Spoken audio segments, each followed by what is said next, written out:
Tilki Zuzu, ormanın en meraklı hayvanlarından biriydi. Her gün yeni şeyler keşfetmek için dolaşır, arkadaşlarına ilginç hikayeler anlatırdı. Ama bir gün gerçekten çok büyük bir maceraya atılacağını bilmiyordu. Bir sabah Zuzu'nun en yakın arkadaşı olan Sincap Mino heyecanla yanına koştu.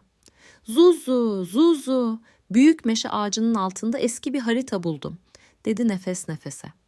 Zuzu hemen haritaya baktı. Üzerinde kıvrımlı yollar, büyük ağaçlar ve bir X işareti vardı. "Bu kesinlikle bir hazine haritası," dedi Zuzu heyecanla. İkili hemen yola koyuldu. Ama bu macera kolay olmayacaktı. Harita onları gölgeli bataklığa götürdü. Burada suyun üzerinde yürümek zordu. "Ne yapacağız?" diye sordu Mino endişeyle.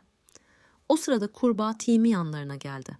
"Eğer taşların üzerine basarsanız güvenle geçebilirsiniz," dedi. Zuzu ve Mino dikkatlice taşların üzerinden zıplayarak bataklığı geçti. İlerledikçe karşılarına devasa ağaçlarla kaplı gür orman çıktı.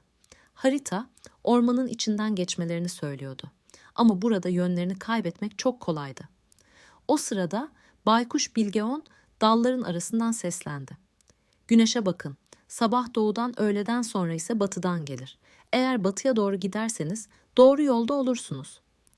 Zuzu ve Mino baykuşun dediğini yaptı ve ormandan çıkmayı başardı.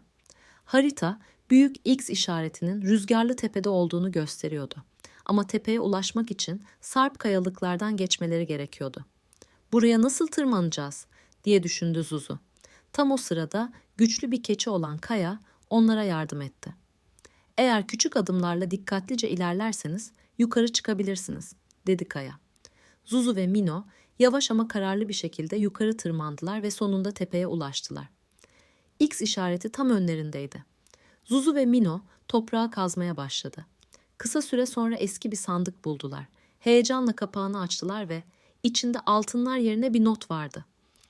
Notta şöyle yazıyordu: "Gerçek hazine, bu macerada kazandığınız dostluklar ve öğrendiğiniz bilgeliklerdir." Zuzu ve Mino birbirlerine baktılar ve gülümsediler. Gerçekten de bu yolculuk boyunca harika arkadaşlar edinmiş, cesur olmayı ve asla pes etmemeyi öğrenmişlerdi. O günden sonra Zuzu ve Mino ormandaki en büyük hikaye anlatıcıları oldular.